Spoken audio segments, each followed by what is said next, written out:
Summoner's War can be a very frustrating experience at times, especially when you don't know exactly what to do. Trust me, I've been there a lot.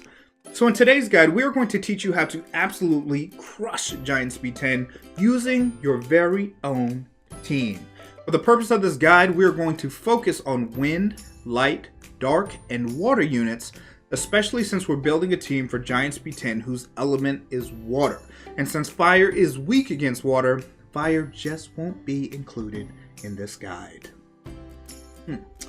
Now, keep in mind that your Giants team that you put together from the very beginning can help you clear scenario and can transition directly into Dragons as soon as your Giants 10 is done. So why is Giants important?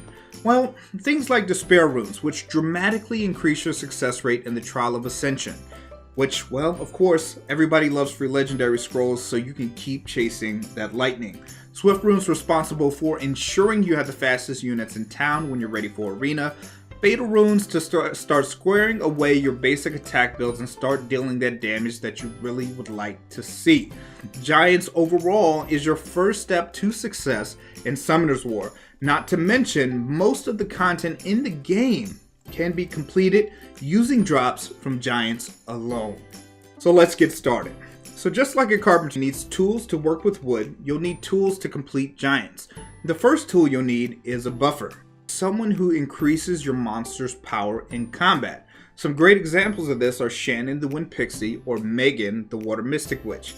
These two units raise attack power by 50%, which will dramatically increase the damage you deal, and increase your defense by 70%, which will dramatically decrease the amount of damage that you receive.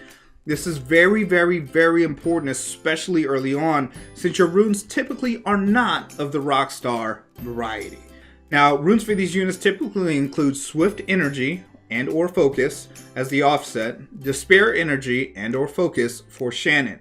Common builds include Speed on slot 2, HP percent on slot 4, Defense percent on slot 6, or you can go Defense HP Def, HP HP Def, or Def HP HP. You get the idea.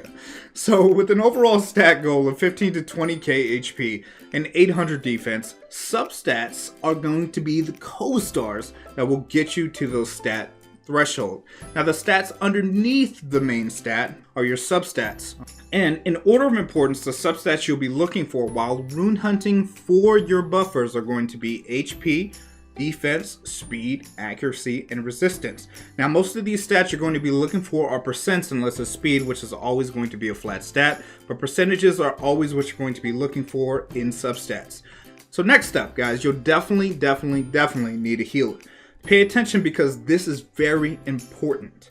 Some great examples of awesome healers include the Wind Yeti, the Light Inugami, the Light Sylphid, the Wind Skydancer, the Water Neostone Agent, and Ariel the Water Archangel. You should only need one of these units to keep your team up. Now with primary stat goals and rune builds that are similar to buffers, optimal substats for healers generally include HP, defense, speed, accuracy, and resistance. Now the only difference on these rune selections is as you guys progress through the game, you'll typically switch over from a swift build to a violent build. Now for more information, make sure you guys check out the best healer series for each unit in its respective grade here. Your buffer and healer are going to absolutely be the most important tools to have in your dungeon experience. Now these next four tools, the attack break, defense break, beneficial effect remover, and damage dealer, will require at least 45% accuracy through your substats to be effective. Let's talk about your attack breaker. Attack break reduces the amount of damage the enemy team will deal to your team by 50%. Some examples of attack breakers include the Wind Griffin, who also buffs speed, who can be farmed into more desert, and is hashtag amazing. So if you don't have the Wind Griffin, try to get one. If you don't get one, don't fret. Make sure you get them later. Next up is the Win Kung Fu Dude, aka Drunken Master, who recently got a buff. It was absolutely amazing. The Win Taoist, who attack breaks on 1, glancing on 1 as well. And the Dark Warbear, who is farmable from secret dungeons, who has an area of effect attack break, which we'll talk about single and multi-target damage later. But basically any unit that applies this effect, except again, fire units. Alright guys, so our next two tools are going to be Defense Break, which lowers the enemy's defense by 70%, thus increasing the amount of damage you deal, and Beneficial Effect Remover, which of course will remove beneficial effects from an enemy, keeping them at a weaker state, which allows you to be more successful. For simplicity's sake, we're going to combine these two tools, specifically the Light Unigami Bella, because she's one of the best units in the game and can make your life easier. There are other units that remove beneficial effects and heal like Bella that you can see here, but if you do decide to go with one of these units, make sure that you have another unit that can decrease defense on your team. Last up, let's talk about damage. Now, damage is the tool to contribute the most to your team and is generally split up into 2 categories. Single target, which only hits 1 enemy. An area of effect, or AoE, I'm sure you guys have heard this term a lot, which hits multiple enemies. What you look at though is how their damage scales. They'll typically either scale with HP, defense, attack, or speed. Units that don't have a stat listed typically just scale with attack.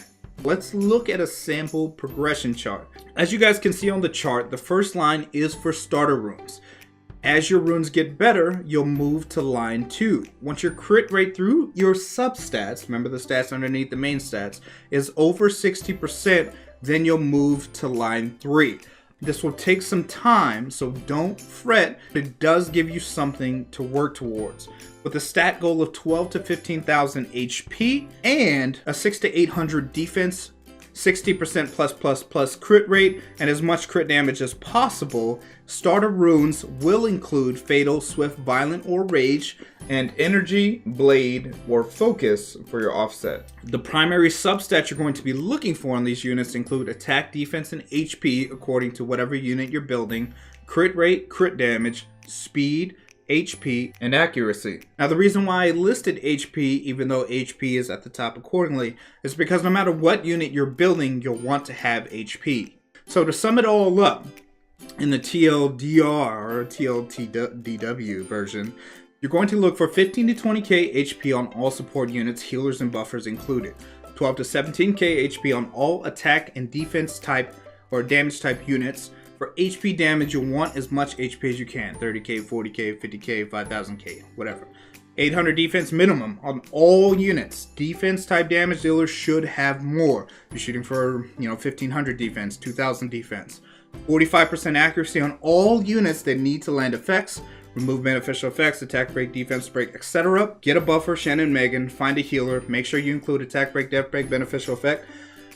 Removal, hashtag get Bella. Find a damage dealer, farm runes, get stats, max skills, level up, win. So with all these tools, guys, and you put these tools together, you can find all the success you'll ever want in Giants, guys. All you have to do is put in the work. If you learned something today or you just enjoyed the video, please smash that like button and share it with your friends so they can crush Giants too. As always, this is your Motivational Gamer bringing you guys another video, and we'll see you guys next time.